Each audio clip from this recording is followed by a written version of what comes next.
नमस्कार. आपल्या संस्थेचे शालेय समितीचे सन्माननीय सुरेशराव ताडळकर, आपल्या शाळेचे मुख्याध्यापक काकेसर, शिक्षक वर्ग, शिक्षकेतर कर्मचारी आणि माझे मुख्याध्यापक मांजरेसर आणि माझ्या विद्यार्थी आज संध्याकाळी समारंभ आहे. तर सुरुवातीला मी ना माझी 6 पुस्तकं मी लिहिलेले लेखक आहे, कवी आहे, ही 6 पुस्तकं तुमच्या ग्रंथालयाला मी प्रेझेंट देणार आहे. मी अवश्य वाचा. काय तर पहिलं माझं पुस्तक आहे बोधकथा. त्याच्यामध्ये छोट्या छोट्या गोष्टी, छोट्या छोट्या एका पानावर एक गोष्ट, तर 4-5 पानावर लोक वाचत नाही, कोण येतो पुस्तक वाचतो पुन्हा 4 दिवसात 1 महिन्याला एका पानावर एक गोष्ट आहे. असे ह्या छोट्या छोट्या गोष्टी आहेत आणि 600 अमृतकोश नाही. तुम्हाला व्याख्यानात तुम्ही वाचू शकता आणि काही कविते. हे पहिलं पुस्तक. दुसरं पुस्तक, त्याच्यात 600 अमृतकोश नाही. बऱ्याच जणांना प्रॉब्लेम आहे. आता हे जे सगळ्यांनी व्याख्यान सुंदर दिलं, मग मला काही जे ते विचारते सर तुम्ही जरा बऱ्यापैकी बोलता तर उत्तम वक्ता कसं काय बोलायचं स्टेजवर आपलं बघू होतं. मी तर चांगलीच बोलले, पण बऱ्याच जणांना प्रॉब्लेम येतो. मग मी काय केलं, उत्तम वक्ता होण्याचा म्हणतो. त्याच्यात 600 अमृतकोश नाही आणि याच्यात 859 अमृतकोश नाही. म्हणजे ते 600 आणि हे 859, 1659 दोन होती 1500.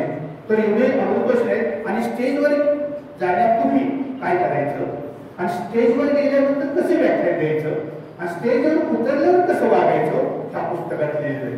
ह्या अवश्य वाचा. उत्तम वक्ता होण्याचा मंत्र. बरोबर. दुसरं, सर्वांग व्यायाम. कोरोनाच्या काळात बाहेर जायचं नाही. मग मी म्हणतो मी सकाळी लवकर उठतो, 9ला झोपतो आणि म्हणजे 3ला उठतो आणि रात्र माझी 3 वाजता. मग सर्वांना कोरोना का होत नाही, ठराविक लोकांनाच का होतो. मग सर्वांग व्यायाम शारीरिक, बौद्धिक, मानसिक ह्याच्यात जर व्यायाम नाही केला काय तोटे होतात. शारीरिक, मानसिक जर व्यायाम केला बौद्धिक तर काय फायदे होतात त्या पुस्तकात दिलेलं आहे. आणि हे 4थं पुस्तक तर्कशील विवेकी व्याख्यान. ह्याचे 4 व्याख्यान आहेत. 4 वाक्य विवेकी व्याख्यान, 4 वाक्य. एक सावरकरांचे तर्कशील व्याख्यान, संघर्षातून यशाकडे आणि शैक्षणिक क्षेत्रात योगदान देणारे महापुरुष. ही 4 व्याख्याने आहेत त्याच्यामध्ये. आणि त्याच्यामध्ये माझे 8 व्याख्याने. एकूण मी वेगवेगळ्या 12 विषयांवर व्याख्यान देतो. महाराष्ट्रात आतापर्यंत माझी 1000हून अधिक व्याख्यान झालेले. लक्षात घ्या. तर ह्याच्यात आणि त्याच्यामध्ये 4 संस्कार मानवतेचा पाया, जीवन सुंदर आहे, करिअर, अंधश्रद्धा, आपले आरोग्य आपल्या हाती, छत्रपती शिवाजी महाराज तुम्ही नसते तर, पुन्हा अध्यात्म, हे असे राष्ट्रीय एकात्मता ह्याच्यामध्ये वेगवेगळे आहे. आणि संघर्षातून यशाकडे वगैरे हे 8 आणि ते 12 आहे. आणि सध्या 24 सालाचं पुस्तक आहे स्वामी विवेकानंदांचे मानवतावादी विचार. आणि याला भारतामध्ये मार्गदर्शक ग्रंथ म्हणून पहिला क्रमांक आहे. भारतात स्वामी विवेकानंदांचे मानवतावादी विचार मी पोस्टने पाठवलं आणि तिथे आसोगाव, पैठण तालुका आणि जिल्हा सातारा मला 30 डिसेंबरला कालच्या 30 डिसेंबर 2 महिन्यापूर्वी मला बोलवलं आणि तिथे सगळ्यांनी पुस्तकं पाठवली. काव्यकथा जे कथा आहेत त्याची 3 नंबर, कादंबरी आहे त्याची 3 नंबर, कथा आहे त्याची 3 नंबर. मग माझ्या सिलेक्ट कसं झालं, मार्गदर्शक ग्रंथ म्हणून जेवढे भारतातले पाठवले आणि फॉरेनची सुद्धा माणसं पाठवत होती. आपल्यातले काही जर फॉरेनला गेले मात्र साहित्याची आवड आहे त्यांनी सुद्धा पोस्टानं पुस्तक पाठवलेली होती. आणि त्या सगळ्या पुस्तकामध्ये ह्या पुस्तकाचा माझा फर्स्ट क्रमांक आलाय. आणि लेखकाला म्हणजे मला स्वदेशी भारत सन्मान पुरस्कार मिळाला. स्वदेशी महाराष्ट्र नाही, स्वदेशी महाराष्ट्र नाही, स्वदेशी भारत पुरस्कार मिळालेले आहे. मित्रांनो अवश्य तुम्ही वाचा. आणि आता हे जे व्यासपीठावर सन्माननीय आहेत ना त्यांच्याकडे हे मी पुस्तकं देतो, त्यांनी हातात धरून त्याचा स्वीकार करावा.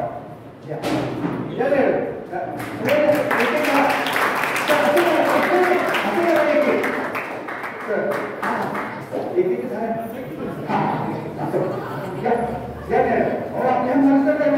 परत चाललं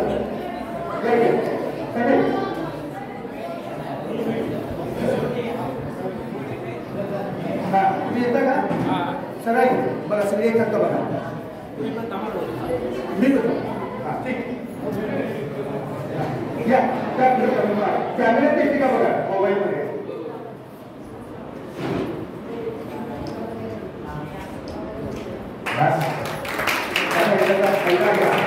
जी आठवणी मुलं आहेत वाचू शकता ठीक आहे मित्रांनो रशियामध्ये मुलांना मोफत शिक्षण दिलं जातं रशियामध्ये मोफत आणि एवढंच नाही जे गरीब आहे मुलांना समजा आता टाकलं आहे जे गरीब मुलं आहे जे पालक गरीब आहे आपल्या मुलांना शाळेत पाठवत नाही तर त्याला सरकार रशिया सरकार काय करतं मोफत शिकवतं आणि जे गरीब लोक आहेत त्यांचा सर्वे करतात आणि त्याच्या घरी येऊन प्रत्येक महिन्याला त्यांना पैसे पुरवतात आणि त्याला सांगतात विनंती करतात तुमच्या मुलाला शाळेत पाठवा आणि म्हणून रशियामध्ये 100% साक्षर सुशिक्षित आहे लक्षात ठेवा साक्षर आहे कोरोनाच्या काळात काय झालं बघा पुतिन रशियाचे राष्ट्राध्यक्ष आता लस कोरोना वाढत आहे मग कोरोना वाढत आहे तर आता लस कुणाला द्यायची पहिली प्राथमिकता कुणाला पहिली पसंती कुणाला पहिला पद्धत कुणाला इंजेक्शन द्यायचं लस प्रश्न पडला मग पुतिननं 2 घटक निवडले एक डॉक्टर आणि दुसरा शिक्षक 2 घटक त्या 2 घटकांना पहिले इंजेक्शन द्यायचं बाकीच्यांना नंतर कारण मर्यादा होती इंजेक्शनची सुद्धा आणि वाढलेला होता एका पत्रकाराने विचारलं अहो तुमच्या देशाला तुमच्या राज्याला तुमच्या रशियाला सर्वसामान्य लोकांची गरज नाही का सर्वसामान्य लोकांची गरज नाही का फक्त शिक्षकाला इंजेक्शन आणि त्या डॉक्टरला इंजेक्शन मग बाकीच्यांची तुम्हाला गरज नाही का पुतिनने काय उत्तर दिलं बा पुतिन म्हणतात जर एक डॉक्टर मरण पावला तर दुसरा डॉक्टर निर्माण करण्यासाठी तयार करण्यासाठी 30 वर्षे लागतात 30 वर्ष आणि त्याला खर्च किती येतो तर त्याला कोट्यावधी रुपये खर्च येतो आणि तो कोणाचा पैसा सरकार देतो मोफत शिक्षण मग सरकारकडे कुठून येतो सर्वसामान्याकडूनच कर रूपाने येतो कर रूपाने आपणच देतो रशियाचे लोक देतात आणि म्हणून ते म्हणतात डॉक्टर आणि शिक्षक त्या 2 घटकाचं संरक्षण करू या 2 घटकाचं संरक्षण करू मी सामान्य लोकांचंच रक्षण करत आहे मी सामान्य लोकांचंच रक्षण करत आहे कारण तो पैसा सर्वसामान्यांचाच आहे आणि याचे पुढे म्हणतात जर डॉक्टर नवीन तयार करायचं असेल डॉक्टर म्हणता का म्हणे तर सगळं ते खर्च येणार वाढणार जनतेचा पैसा जाणार आणि डॉक्टरला कोण तयार करतं डॉक्टरला कोण बनवतं डॉक्टरला कोण बनवतं तर शिक्षक बनवतो म्हणून शिक्षक ही मारता कामा नये पुतिन मग सांगतात शिक्षक ही मारता कामा नये तर डॉक्टर निर्माण कोण करतो शिक्षक निर्माण करतो डॉक्टरला घडवतो आणि म्हणून माझ्या मते शिक्षक आणि डॉक्टर हे दोन्ही घटक माझ्या मते महत्वाचे आहेत असं पुतिन सांगतात याचे पुढे जाऊन सांगतात शिक्षक आणि डॉक्टर हे 2 घटक आमच्या देशाचे आमच्या राष्ट्राचे आमच्या रशियाचे अनमोल संपत्ती आहे अनमोल संपत्ती आहे अतुलनीय संपत्ती आहे तरुण मुलं ही आमची संपत्ती आहे याच्याही पुढे जाऊन म्हणतात शिक्षक हा जगातील जिवंत देव आहे शिक्षक हा जगातील जिवंत देव आहे त्यांनी तर सर्व घडवलेलं आहे लक्षात ठेवा आणि म्हणून त्यांचे पुतिनचे विचार आणि आता तुम्ही जो व्यासपीठावर मांडलेले विचार सारखे तुम्ही आदर व्यक्त केला शिक्षकांबद्दल गुरूंबद्दल या शाळेबद्दल तुमचे विचार आणि पुतिनचे विचार सारखे आहेत म्हणून पुतिन याला आणि तुम्हाला माझा सलाम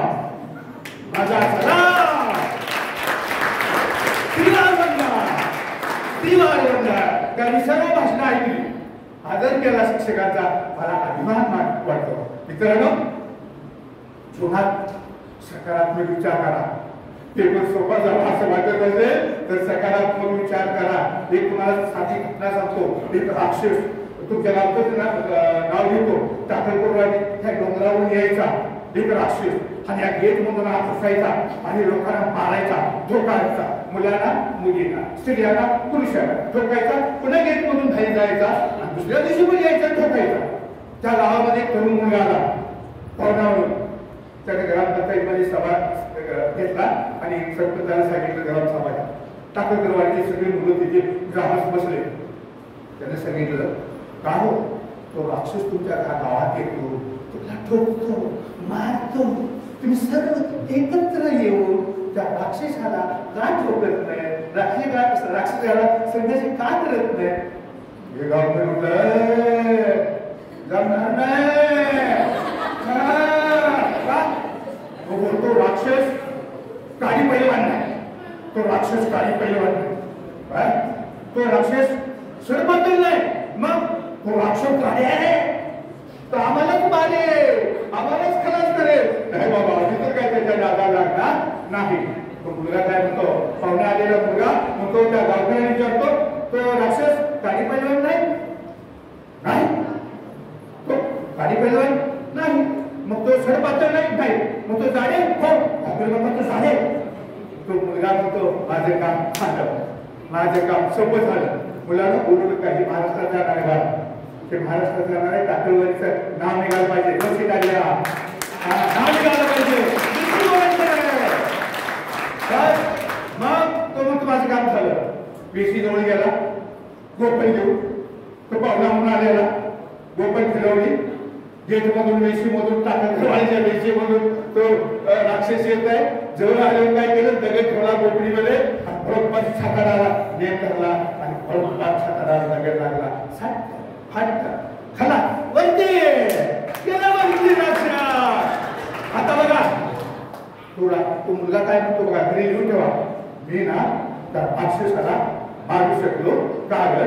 राक्षस जाड्या होता म्हणून मी मारू शकलो, राक्षस जाड्या होता म्हणून माझा नेम चुकला नाही. राक्षस जाड्या होता म्हणून माझा नेम चुकला नाही. तो जर सडपाचा असत होता, तो जर काळी पैलवान असत होता तर माझा नेम चुकला असता. घटना ती राक्षस तो आणि प्रसंग तोच. गावकरी त्या राक्षसाकडे, त्या प्रसंगाकडे, बरोबर ना, त्या प्रसंगाकडे, त्या घटनेकडे नकारात्मक दृष्टिकोनातून पाहत होते. आता मुलाला त्या घटनेकडे, त्या प्रसंगाकडे, त्या राक्षसाकडे सकारात्मक दृष्टिकोनातून पाहत होता. एकट्या मुलाला त्या राक्षसाला मारलं. लक्षात ठेवा, सकारात्मक विचार करा. उद्या तुम्ही पेपराला जाणार, 21ला पेपर चालू आहे ना, किती केलं 21 जाताना राम राम राम राम, आता माझं कसं काय असं जायचं नाही. बिंदास माझा पेपर सोबत घालणार, बिंदास जायचं, घाबरायचं नाही. घाबरली गडबड झाली, माझा पेपर सोबत जाणार. त्या आदर्श मुलाचा, त्या मुलाचा आदर्श या. दुसरी गोष्ट, जीवनात यशस्वी व्हायचं असेल, जीवनात यशस्वी व्हायचं असेल तर काय केलं पाहिजे? आत्मविश्वास जबरदस्त पाहिजे. एक जन्मताच मुलगी अपंग होती, जन्मताची मुलगी अपंग होती, तिला उठता येत नव्हतं, वाटून झोपून होती, डोळे पाय पडलेले होते, 24 तास आई सेवा करायची, आई शुश्रूषा करायची, ती उठत नव्हती. आणि तिने संकल्प काय केला माहिती का? तिचा जर संकल्प ऐकला ना, तुम्ही म्हणाल का मुलगीला स्कूल ढिला झालेला, मुलगीला वेळ लागलेले. आईला सुद्धा असंच वाटलं तिचा संकल्प ऐकून, त्या मुलीला मागे वेळ घेतले. संकल्प काय केला? आई ग, आई ग, स्वयंपाक झाला का ग? हो झाला ना, मग माझ्या खोलीत ये ना, पाय डोळे पडलेले 24 तास झोपून आहे, माझ्या खोलीत ये ना, मला काहीतरी सांगायचं आहे. ते आपली कपाळात, आपल्या पात्रानं कपाळावरचा घाम पुसत तिच्या खोलीत जाते, त्या पात्रावर बसते, तिच्याजवळ बोल, काय सांगणार आहेस? आज मी संकल्प केलेले आहे. कोणता? जगामध्ये, त्या कळकरवाडीमध्ये नाही फक्त, जगामध्ये, ऑलिम्पिक मध्ये, लांब धावण्याच्या शर्यतीमध्ये, लॉंग रनिंग मध्ये, लांब पल्ल्याच्या धावण्यामध्ये, मी धावण्यामध्ये, जगामध्ये, ऑलिम्पिक मध्ये पहिला नंबर काढणारच, गोल्ड मेडल मिळवणारच, प्रताप क्रमांक मिळवणारच. त्या आईने कपाळाला हात मारला, तुला काय केलंय? 24 तास वाटून झोपून आहे, स्वतः उठता येत नाही, स्वतःच्या पायावर तू उभा राहत नाहीस, मी 24 तास सेवा करते आणि टाकळवाडीने आता जगात म्हणते पहिला नंबर काढला. ती म्हणजे चल मनोरुग्ण तज्ञाकडे चल, तुला वेळ लागलेला आहे. आई मला वेळ नाही लागलं, मी सिद्ध आहे. अरे वेळ काय लागलं, त्या मुलीचा आत्मविश्वास जबरदस्त. तुला काय केलं बघा, तयार करायला सुरुवात केली. एक शिक्षक नेमला, एक कोच नेमला आणि कोचच्या अंडर हाताखाली त्याच्या मार्गदर्शनाखाली इतकं प्रॅक्टिस केलं, इतका व्यायाम केला, इतका सराव केला, इतका सराव केला. 1956 साली ऑलिम्पिक मध्ये जगामध्ये लांब धावण्याच्या शर्यतीमध्ये लॉंग रनिंग मध्ये त्या मुलीचा 15 क्रमांक आलेला आहे. पहिला क्रमांक आलेला आहे. आणि नंतर जेव्हा ऑलिम्पिक येते 1960 साली लांब रनिंग मध्ये, लांब पल्ल्याच्या रनिंग मध्ये तिचा 3 सुवर्ण पदक मिळालेले आणि त्या मुलीचं नाव आहे विल्मा रुडाल. विल्मा रुडाल. केल्याने होत आहे, आधी केलीच पाहिजे. जातानाच घरातून माझा गणिताचा पेपर सोपा जाणारच. आत्मविश्वास जबरदस्त पाहिजे. आत्मविश्वास असेल तर फार महत्वाचा आहे की तुम्ही जीवनात यशस्वी होणार. लक्षात ठेवा. आता येतात करता स्वामी विवेकानंदांची मी पुस्तक लिहिले. स्वामी विवेकानंदांची एकाग्रता जबरदस्त आहे, अख्ख्या जगाला माहित होतं. स्वामी विवेकानंद बुद्धिवंत आहे, अख्ख्या जगाला माहित होतं. त्यांच्या एकदा अमेरिकेमध्ये व्याख्यान चालू खेडेगाव. आता हे तिथे काही वात्रट कोण नाही, पण 2 वात्रट मुलं म्हणजे फार एकाग्रता त्या स्वामी विवेकानंदाची आहे. काय बघतो कशी एकाग्रता आहे बघतो. आपल्या व्याख्यान झालं मागील व्यासपीठ नव्हतंच. स्वामी विवेकानंद व्याख्यान देत होते अमेरिकेमध्ये एका खेडेगावात. ते 2 गुरे राखणारी 2 पाठीमागे गेले. व्यासपीठ मोकळच आहे आणि त्यांनी बंदुकीतून स्वामी विवेकानंदांच्या कानाजवळ, स्वामी विवेकानंदांच्या डोक्याजवळ त्यांनी गोळ्या झाल्या बंदुकीतून. आणि त्या गोळ्या स्वामी विवेकानंदांच्या कानाजवळ, डोक्याजवळ कशा जात होत्या बघा, पुढे जात होत्या.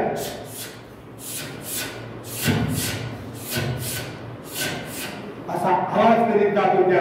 परंतु स्वामी विवेकानंदांना काहीच माहित. स्वामी विवेकानंद व्याख्यान देण्यात गुण मागणार तल्ले, काहीच माहित नाही. इथून गोळ्याला ते लागले झाडाय.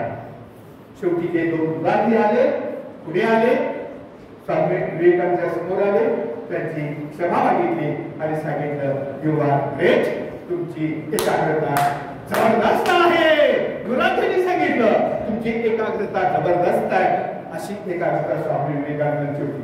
आता तुमची एकाग्रता, उद्या 21 तारखेला पेपर आहे आणि पेपराचं वातावरण, हा सीझन आणि लग्नाचं सीझन सांग एकाच वेळी येतो लग्न. मग तुम्हाला शक्य येतो माहिती, वाचत बसता, पेपर वाचत बसता, उद्याच्या पेपरची तयारी करता. तो रस्त्यावरून नवरदेव घोड्यावर बसलाय, काय तुमच्या माझ्यासारखे डान्स करत आहे.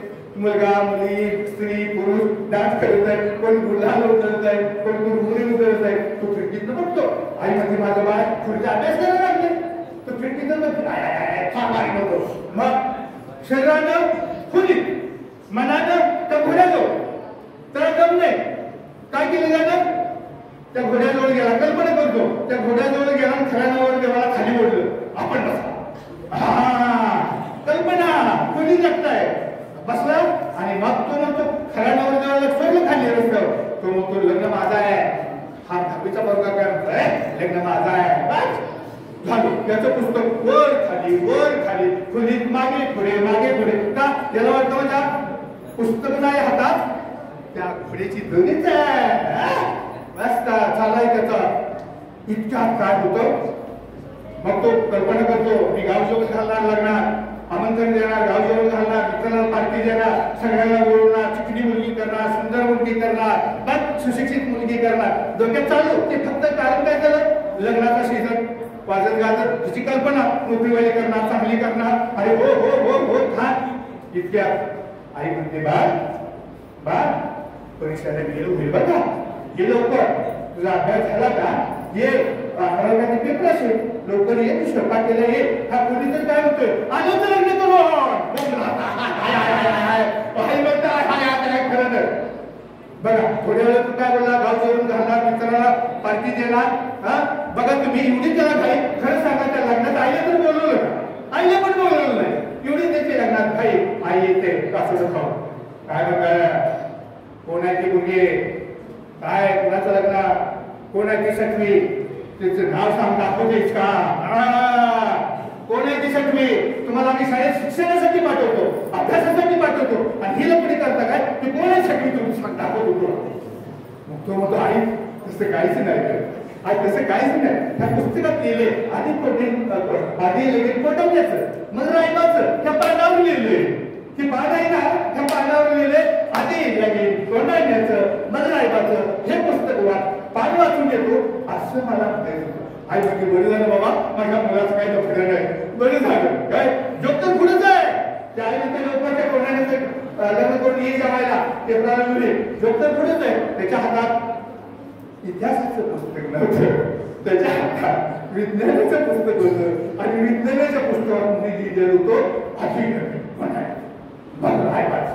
अशी त्या मुलाची एकाग्रता होती. त्या मुलासाठी जर तुमची एकाग्रता असेल मग म्हणजे 95%, 90%, पण त्या मुलासाठी तुमची एकाग्रता असेल, तुमची एकाग्रता असेल, तुम्ही डॉक्टर व्हाल का? नाही. इंजिनियर व्हाल का? नाही. वकील व्हाल का? नाही. कलेक्टर व्हाल का? नाही. सीए व्हाल का? नाही. पोलीस अधिकारी व्हाल का? नाही. तुमची एकाग्रता कशी पाहिजे मला सांगा, मोठ्याने सांगा. तुमची एकाग्रता कशी पाहिजे सांगा ना. तुमची एकाग्रता कशी पाहिजे? अरे कोणी पण उत्तर द्या ना. तुमची एकाग्रता कशी पाहिजे? मग त्या मुलासारखी पाहिजे का? मग कोणासारखी? मोठ्याने बोला ना. अरे हुशार बोलू तुम्ही. कोणासारखी एकाग्रता पाहिजे? क्या बात है. तुम्हाला जीवनात यशस्वी व्हायचं असेल तर स्वामी विवेकानंदांसारखी एकाग्रता हवी. लक्षात ठेवा. आता तुम्हाला सांगतो, तुमच्या जीवनात ध्येय असेल तर आता सांगितलं मांजरे सरांनी काय सांगितलं, जीवनात बाळांनो ध्येय ठेवा. मुख्य अध्यापक माझे मुख्य अध्यापक काय सांगितलं, जीवनात ध्येय ठेवा. ध्येय ही माणसांचं जीवन मातीमोल असतं. आणि माणसाच्या जीवनात ध्येय असेल तर आपलं जीवन फिरासारखं चमकतं. आपल्या जीवनात आनंद का नाही? आपल्या जीवनात सुख का नाही? आपल्या जीवनात दुःखच का? आपल्या जीवनात मजा का नाही? आपल्या जीवनाचं सार्थक का होत नाही? कारण आपल्या जीवनात ध्येय असेल तर मनुष्य संकटात आनंदित असतो, दुःखातही आनंदित असतो. संकटाची दुःखाची कुठे करत नाही. उदाहरण पार्वती भाता सोपायची. अतिशय पार्वती नाजूक होती. सुख मारुती पार्वती सुख मारुती गाजा गिरजावर झोपायची, पलंगावर झोपायची. तिला रात्री आपली टोचायची. गुलाबाचं फूल असं घरगळत खाली यायचं पाठीवर आणि तिला टोचायचं म्हणून तिला जाग यायची. तिला काय व्हायची? जाग यायची. मग तिने ध्येय ठरवलं जीवनामध्ये पार्वतीला, मी शंकराला प्रती करणारच, मी शंकराला प्रती करणारच. मग काय नंतर हे ठरवल्यानंतर बाहेर उन्हामध्ये खुल्या गावी तपश्चर्या करू लागली. उन्हातही तिच्या चेहऱ्यावर तेज होतं कारण जीवनात ध्येय होतं. उन्हातही तिच्या चेहऱ्यावर तेज होतं कारण जीवनात ध्येय होतं. बाळांनो तुमच्या जीवनात ध्येय ठरवा. मांजरे सांगतात त्याप्रमाणे तुम्ही ध्येय ठरवलं पाहिजे. देवहीन माणसाचं ध्येय नसेल ना मातीमोल जीवन. प्रत्येकाने काही ना काही ध्येय ठेवा. लक्षात ठेवा. आता प्रयत्नवादी माणसाचं प्रतीक मुंगी आणि मधमाशी. प्रयत्नवादी माणसाचं प्रतीक मुंगी आणि मधमाशी. मुंगी धान्य गोळा करते. मधमाशी फुलातून काय करते? मध गोळा करते. मुंगी दिसायला लहान, गुणाने महान. मुंगी दिसायला लहान, गुणाने महान. जगातील विचारवंत प्रिन्स स्मार्ट काय म्हणतात, पुढील जन्म मला मुंगीचा मिळाला. पुढील जन्म मला मुंगीचा मिळाला का? तर ते म्हणतात माझ्याकडे 3 शब्द आहेत. कोणते बघा? काम, काम आणि काम. म्हणून म्हणतात पुढील जन्म मला मुंगीचे मिळावा. मित्रांनो तुमच्याकडे 3 शब्द आहेत. तुमच्याकडे 3 शब्द आहेत पण तुम्हाला माहित नाही. मुलांनो काही ठराविक मुलांना माहित असतील. तुमच्याकडे 3 शब्द कोणते आहेत बघा. सांगितल्यावर सर्वांनी टाळ्या वाजवला. रेडी हात पुढे करा. जर तुमच्याकडे 3 शब्द बघा कोणते आहेत. सांगितल्यावर जोरात टाळ्या वाजवायचा. रेडी का? बघा तुमच्याकडे 3 शब्द कोणते? अभ्यास, अभ्यास आणि अभ्यास. अभ्यास, अभ्यास आणि अभ्यास. अभ्यासाशिवाय पर्याय नाही. लक्षात ठेवा. हे तुम्ही लक्षात ठेवा. आणि आता तुम्ही पेपरला जाताना तुम्हाला माझं ताकद पडत नाही का? एवढं कष्ट करतात शिक्षक, सगळे तुम्हाला प्रामाणिकपणे शिकवतात पण तुमचा पेपर आवडता जातो माहिती का? उद्याचा पेपर इंग्लिशचा आहे तर तुम्ही काय करायचं? जेवढे तुमचे विषय तेवढे डोक्यामध्ये कप्पे. किती विषय तुमचे? 6 आहेत ना? हा, मग 6 टप्पे. तुम्ही काय करायचं, उद्याचा पेपर इंग्रजीचा आहे, फक्त तोच कप्पा खोलायचा, दरवाजा आहे त्याला कुलूप आहे, तोच कप्पा खोलायचा. पण तुम्ही काय करता माहिती का, काचा इंग्रजीचा अवघड येणार असतो, तो खोलायला नको होता. तुम्ही तुमची गडबड काय होतो तुम्हाला सांगतो. तुम्हाला मार्ग का काय पडलं माहिती का, 6 कप्पे उद्या इंग्रजीचं आहे, तुम्ही फक्त इथला कप्पा इंग्रजीचा खोलायला पाहिजे होता. ती पुस्तक घ्यायची आणि वाचायची. तुम्ही गडबड काय केली, तुमचा पेपर अवघड गेला, 15 मार्काचा राहिलं, आई काय म्हणते, मित्र काय म्हणते, शिक्षक काय म्हणते, मॅडम काय म्हणते, आणि इंजिनियर साईडला प्रवेश मिळणार नाही, चांगल्या कॉलेजला प्रवेश मिळणार नाही. काय गरज होती का, त्याचं कपाट कशाला उघडलं. परवाचा विज्ञान आहे, विज्ञान अवघड गेला तर मी सायन्स साईडला जाऊ शकणार नाही. म्हणजे एकाच वेळी कप्पे तुम्ही जास्त खोलता, त्यामुळे तुम्हाला मग इतकं वाचन करता गणिताचं ते काय आठवत नाही.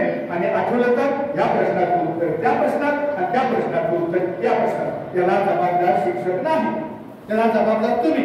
तुमची मोठी चूक काय झाली माहिती का, उद्याचा पेपर इंग्रजीचा कशाला मागचा खोलला आहे, परवाचा कशाला खोलला, हे सगळं तुम्ही जपली का. आई काय म्हणजे आई म्हणणार, वडील म्हणणार, काय तर नापास होणार, शिक्षकाचं. एक लक्षात ठेवा, उद्या पेपर जेव्हा एक असेल ना, तेच फक्त कपाट खोला. मला 100% खात्री आहे तुम्हाला चांगले मार्क मिळणारच. फक्त सगळे कप्पे खोलू नका. ही दुर्दैवाची गोष्ट, मी अभ्यास केला त्याच्याबद्दल की विनाकारण सगळे कप्पे खोलतात आणि त्यामुळे मार्क तुम्हाला कमी मिळतात. लक्षात ठेवा. आता एक जिराबाची गोष्ट सांगतो. जिराबाची गोष्ट, जिराब कसं बाळगत होते माहिती तुम्हाला, कुणाला माहिती, हात वर करा. जिराबाची मादी कशी बाळगत होते, नाही ठीक आहे मी सांगतो. जिराबाची मादी उभारून बाळगत होते, ते बाळ पटकन खाली पडले. जिराबाची मादी मागं पडल्यानंतर, खाली पडल्यानंतर ते 3-4 फूट जिराबाची मादी मागं सरते आणि त्या बाळाला 1 मिनिटही जन्म होऊन झालेलं नसतं की जोरात आपल्या बाळाला लाथ मारल्यावर ते बाळ लडबडत लडबडत लडबडत लडबडत उभा राहतं. पुन्हा तो जातो, पुन्हा पडतं, पुन्हा जोरात आपल्या बाळाला लाथ मारतो, लडबडत लडबडत उभा राहतं, खाली पडतो. जोपर्यंत स्वतःचं बाळ स्वतःच्या पायावर उभा राहत नाही तोपर्यंत ती धाकच मारत राहते. एक क्षण असा येतो की ती जोरात हात मारते, ते बाळ धडधडत धडधडत धडधडत लडबडत उभा राहतं. स्वतःच्या शरीराचा तो स्वतःच्या पायावर तोडतं, सांभाळतं, पेलतं. आईचा मानण्याचा उद्देश होता, माझ्या बाळानं परावलंबी राहून, माझ्या बाळानं स्वावलंबी बनावं, माझ्या बाळानं स्वतःचं अन्न जगात स्वतःच शोधावं, माझ्या बाळानं शत्रूपासून स्वतःचं रक्षण करावं. जर माझा बाळ अपंग राहिला तर वाघ येईल माझ्या बाळाला खाईल म्हणून ती ठोकत होती, मारत होती. आता तुम्हाला मी प्रश्न विचारतो, ते जिराफाच्या मादीचं आपल्या पिल्लावर प्रेम होते की नाही सांगा. होतं, त्या बात आहे, त्या जिराफाच्या मादीचं आपल्या पिल्लावर प्रेम होतं म्हणून ती मारत होती का, ती स्वावलंबी बनावं. तसं तुम्ही आदर्श नागरिक बनावं, उच्च शिक्षित बनावं, स्वतःच्या पायावर उभा राहावं म्हणून तुम्हाला ही सर मारत असते. शिक्षक शिक्षा करत असते, आई वडील शिक्षा करत असते, तर ते राग धरायचं नाही, पुन्हा धरायचं नाही. तुमच्या भल्यासाठी बरेच वेळा असं करतात, तर हे मला एवढं सांगायचं आहे. आणि आता एका मुलाची गोष्ट सांगतो. वयाच्या 21व्या वर्षी धंद्यामध्ये खोट आली. वयाच्या 21व्या वर्षी त्या मुलाला धंद्यात खोट आली, व्यवसाय. वयाच्या 22व्या वर्षी विधिमंडळाची निवडणूक झाला. वयाच्या 22व्या वर्षी, वयाच्या 23व्या वर्षी पुन्हा धंद्यात खोट आहे, व्यवसायात खोट आहे. वयाच्या 26व्या वर्षी आणि तारुण्यात पत्नीवर. वयाच्या 27व्या वर्षी नैराश्याने चिचून गेला, वैफल्यग्रस्त झाला. वयाच्या 34व्या वर्षी पुन्हा विधिमंडळाची निवडणूक झाला.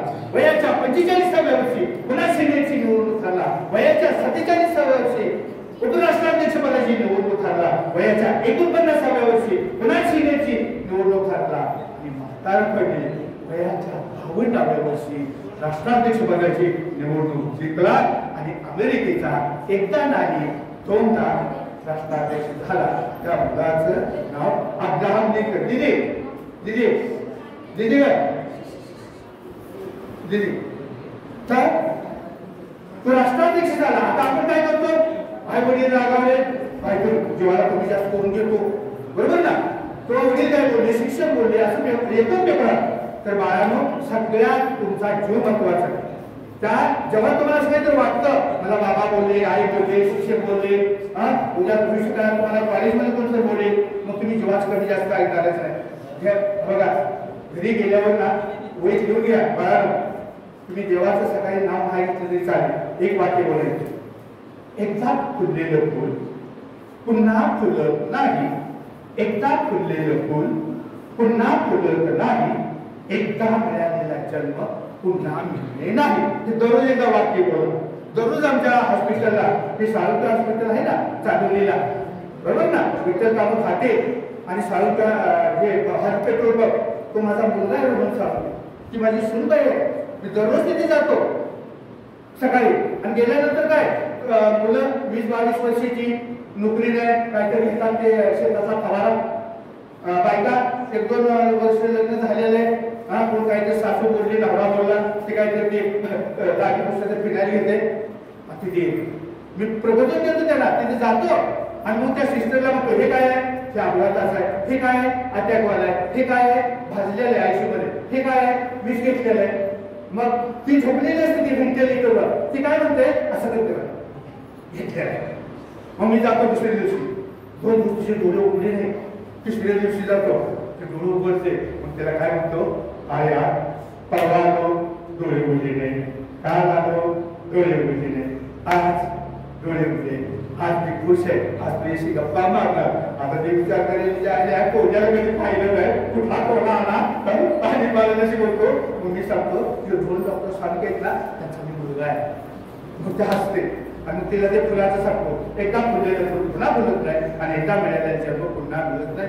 सांगितलं तू आता पण विचार करते, आता काय मूर्खपणे केलं, तू नवरा बोलला नाही, घेऊन टाकलं. आणि जेव्हा 10 दिवसात ती टोपी होऊन जाते, त्यावेळेला डोळ्यातून आनंद असते येतात. आणि ती मुलगी मला म्हणते, सर मला 10-12 दिवसापूर्वी भेटला असता तर हा पराक्रम केलाच नसता, हा पराक्रम मी केलाच नसता. आणि किती भाग्यवान आहे, जर एखाद्याला जीवदान मिळत असेल तर साळुंके सरांसारखा भाग्यवान साळुंके सर. असे अनेक येतात. मग तुम्हाला हा जीवन कळतो, जीवन करतो. जीव महत्वाचा, मागचा जन्म नाही, पुढचा जन्म नाही, नरक नाही, स्वर्ग नाही, आत्मा नाही, परमात्मा नाही. कोण सांगतात, हिंदू हृदय सम्राट विनायक दामोदर सावंत. तेव्हा माझ्या मृत्यूनंतर मी दुधाने धन करायचं, मला अंत्यविधी करायचं नाही, म्हणजे कुठलाही विधी करायचा नाही. 3रं, 10वं, 11वं, 12वं, 13वं, मासिक सराव, वार्षिक सराव, हे सगळं स्वतःला उच्चवर्णीयांनी स्वतःच्या पोटापाण्याची सोय केलेली आहे असं सांगणारा उच्चवर्णीयच आहे सावंत. सावंत व्हा, हायतोवर सासू कधी म्हणे, सासरा कधी म्हणे, तिच्या पोटाला देत नाही, औषधाला देत नाही. आणि पण मग नाटक तुकाराम महाराज काय म्हणतात, भुके नाही अन्न आणि मेल्यावरी भिन्न जाणार. वा वा वा वा वा, क्या बात आहे. जगात चालू आहे, कधी मरी वाढ लागतात, औषध देत नाही, उपाशी ठेवतात, वृद्धाश्रममध्ये पाठवतात आणि मग नाटकं करता तुम्ही. धावो ते राव, काय चाललंय हे. तर आहे तोपर्यंत लक्षात ठेवा, आई वडिलांना विसरू नका. आता मला या सगळ्यांनी सांगितलं की तुम्ही आपल्या सुरेश्वर कासलकर सगळ्यांनी पण सांगितलं की आई वडिलांना विसरू नका. मला एवढंच सांगायचं आहे. आणि आता शेवटचा मुद्दा घेतला आहे आणि भाषण माझं संपवतो. आता तुम्ही काय करायचं माहिती का, तुमचा मी जर शेवटचा मुद्दा, मी जास्त अर्थ घेत नाही, उत्तम वक्त्याची व्याख्या सांगू का. ज्याला कुठे थांबायचं कळतं तो उत्तम वक्ता, ज्याला कुठे थांबायचं तो उत्तम वक्ता, आणि ज्याचं भाषण, वाक्य, शब्द ही सगळ्याला समजतात तो उत्तम. मी तुमचा अर्थ घेत नाही, शेवटचा मुद्दा आणि भाषण संपवतो. तर तुम्ही ना आरशासमोर उभं राहायचं. आई सांगते 10वी नंतर, आता 10वी नंतर काय सांगतो संपवतो. आपण आता पहिला प्रश्न करतो, मार्क चांगली पडली, पण 10वी नंतर काय करायचं, सगळ्याला प्रश्न. मैत्रिणी सायन्स सगळ्या चालली, तो मित्र पण सायन्सला, पण मी तर कुठतरी कॉमर्सला चालला, तिचा त्याचा दोस्त कॉमर्स, असं करायचं नाही. आणि आई वडील काय सांगतात तुला, आमच्या घराने तो डॉक्टर झाला नाही, डॉक्टर व्हायचा. दुसऱ्या आई म्हणतात, आई वडील म्हणतात आमच्या घराने वकील कोण झाला नाही, वकील व्हायचं. तिसऱ्या घरात सांगतात, काय सांगतात इंजिनियर हो, आमच्या घरात इंजिनियर कोण झाला नाही, सीए कोण झालं. आई वडील त्याच्या मनाचा विचार करा, तुम्ही तुमच्या मनाचा विचार करत नाही. हा शेवटचा मुद्दा, फक्त लक्ष देऊ नका. हे तुमच्या मनाचा, आई वडिलांचा ऐकू नका, सगळ्यांचा ऐकू नका. तुमचा आजचा आवाज काय म्हणतो, आजचा आवाज ओळखा. तुमच्या मनाला प्रश्न विचारा, आपाप उत्तर येईल. माझ्या मुलाला जो डॉक्टर आहे ना, तो 3रीला होता, माझ्या अंगावरून पडला, हा तिसरीला मुलगा ज्याचा हॉस्पिटल आहे 50-60 कर्मचारी आहे कोणतं हॉस्पिटल आहे त्याला जेवायला मिळत नाही तर त्याला तिसरी विचारलं तू कोण होणार कंडक्टर होणार ड्रायव्हर होणार का टीसी काकू होणार तिसरीला मी विचार तो म्हणतो पप्पा टीसी काकाला पण कोर्स लागतो काय म्हणलो तिसरीला 7 वर्षाचा 8 वर्षाचा मुलगा हा जनरल हॉस्पिटल काढले ना तर मी तिसरीला प्रश्न विचारला तो पप्पा टीसी काकाला पण कोर्स लागतो म्हणजे हो पुस्तक आपल्याला पण कोर्स लागतो आणि काय साधा आहे का रे एवढ्या बॅगो 30 काढलं झाडाचं आणि छोटा पाचवडायचा मातीला चाकू लागत नाही पोटाला लागत नाही मी घरी गेलो हात असा घातला डायरेक्ट होईल तू चांगला अवघड आहे मग म्हणजे तुला तिथे एका पटाईत चोर बघतो त्याच्या अंदर तुला ट्रेनिंगला ठेवतो ह्या मुलाला ट्रेनिंगला आणि मस्त झालं ना किस्सा कापायचा आनंद रात्रीचा आहे का मजाच मजा हलतो म्हणा आहे मला डॉक्टर व्हायचं बघा मी त्याला कंडक्टर ड्रायव्हर आणि किसी कापू माझ्या स्वप्नात ते नव्हतं की तू डॉक्टर होणार आय आय आय असं म्हणलं माझ्या अंगावर काटा आला छानपुरी म्हणायचा सवलत नाही आणि पैसे खूप सिंगल सर्व्हिस नाही पैसे कुठून आणायचं तेव्हा म्हणलं बाबा तू डॉक्टर का होणार आहे हा तुम्ही मला आजारी मुला दवाखान्यात नेता तुम्ही बाहेर उभा राहता ती सिस्टर येते पाय घालते तो ब्रदर हात धरतो ते तोंड टाकतो आता डॉक्टर मांडीला हाताला सुया पुसतो बर त्या सुईचा तो डॉक्टर होण्याचा काय संबंध आहे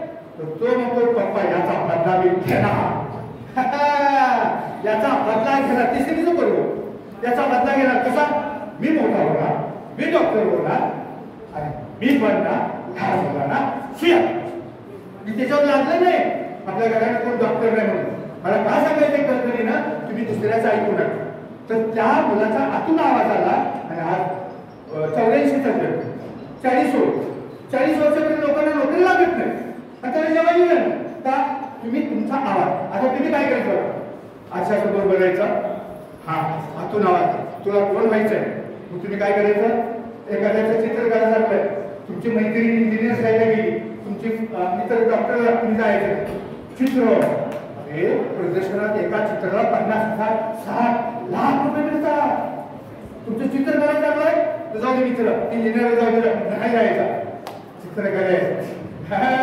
एका प्रोफेशनल लाख प्रदर्शनात तुम्ही मनाला विचारा चित्र चांगलं चित्र काय ज्याची ऍक्टिंग चांगली ऍक्टर हिरो ऍक्टिंग चांगले तो बनवू शकता आता बरेच हिरो आहेत ते 10वी झालेले 5वी झालेले ते हिरो कोणतेही बसू जो तुम्हाला जर ऍक्टिंगची आवड असेल तर हिरो बनवू शकता बरोबर आवाज बदलू आहे कशाला मी इंजिनियर होता आवाज बदलून लता दिली बरोबर ना आवाज बदलून मस्त कोर्स करा त्याचा पैसा एका राज्याला लाख रुपये हाच आवाज म्हणता तुमचा की कोणतं चाललंय म्हणून जाऊ नका किंवा वक्तृत्व चांगलंय आता माझं वक्तृत्व व्याख्यानावर मानधन देतात तुम्हाला हाच आवाज ओळखा जर एखाद्याचं विज्ञान आणि जीवशास्त्र चांगलं आहे शास्त्रज्ञ बनू शकता हा डॉक्टर बनू शकता ज्याचं विज्ञान आणि जीवशास्त्र चांगलं आहे ते जगामध्ये शास्त्रज्ञ बनू शकता डॉक्टर बनू शकता ज्याचं गणित चांगलं आहे इंजिनियर व्हा प्राध्यापक होऊ शकता ज्याची भाषा चांगली आहे तो लेखक होऊ शकतो आता मी शाळेमध्ये पीटी टीचर होतो 5वी ते 12वी मी बॉम्बेकडे की मी पीटी टीचर होतो आणि माझा सब्जेक्ट मराठी मी लेखक झालो काय खोटं बोलत नाही शक्य लेखक झालो कवी झालो व्याख्याता झालो तुम्ही तसं होऊ शकता आणि प्राध्यापक होऊ शकता दुसरं इतिहास ज्याचा चांगलं आहे की इतिहास संशोधक बनू शकता इतिहास आणि प्राध्यापक बनू शकता मला एवढं सांगायचं आहे आता आवाज बघा कुणीतरी आई सांगते वडील सांगतात माझ्यासारखा टीचर सांगतो मॅडम सांगतो ऐकू नका तर काय होतं तुमच्या मनाविरुद्ध झालं ना आयुष्यभर तुम्ही टेन्शन मध्ये असता तुमच्या मनासारखे झालं ना हसता तुमच्या मनासारखी जर चित्रकले तुम्ही पुढे गेला आणि काय सोडून करते तुम्हाला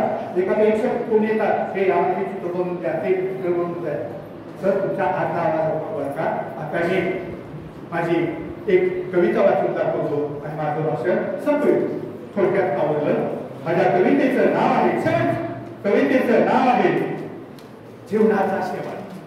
बोला बर आता बर आता मस्त आता फ्रेश 2 मिनिटात संपतो बस. क्या बात आहे. माझ्या जीवनाचा बघा कवितेचं नाव आहे जीवनाचा शेवट. जीवनाचा शेवट. प्रेमात एकीच्या मी पडलो. प्रेमात एकीच्या मी पडलो. नादी प्रथम मीच लागलो. नादी प्रथम मीच लागलो. तिचा कसलाच नाही दोष. तिचा कसलाच नाही दोष. मी घेतला उडवून रोष. मी घेतला उडवून रोष. भरभराट झाली प्रेमात नाच. भरभराट झाली प्रेमात. गुंतले धागे एकमेकात. गुंतले धागे एकमेकात. शक्य नव्हते तोडण्याचा. शक्य नव्हते तोडण्याचा. तिच्यामुळे विसरलो माता. तिच्यामुळे विसरलो माता. समजली माझी चूक मला. समजली माझी चूक मला. सुधारण्याचा प्रयत्न केला. सुधारण्याचा प्रयत्न केला. परंतु क्षणच गेला होता. परंतु क्षणच गेला होता. त्याला आता इलाज नव्हता. त्याला आता इलाज नव्हता. तिचा आता मी झालो नव्हतं. तिचा आता मी झालो नव्हतं. होती आता ती कार्यकर्ता. होती आता ती कार्यकर्ता. ना तिचे लक्षच माझ्याकडे. ना तिचे लक्षच माझ्याकडे. ना मी विसरू शकत कडे. ना मी विसरू शकत कडे. मुखामी तिचा खूप घेतला. त्या बात आहे. मुखामी तिचा खूप घेतला. पण काय चमत्कार झाला. पण काय चमत्कार झाला. अंत झाला माझ्या जीवनाचा. अंत झाला माझ्या जीवनाचा. अंत नाही तिच्या जीवनाचा. अंत नाही तिच्या जीवनाचा. तिला नाही चिंताच कशाची. तिला नाही चिंताच कशाची. ती होतीच बाटली दारूची. ती होतीच बाटली दारूची. ती होतीच बाटली दारूची.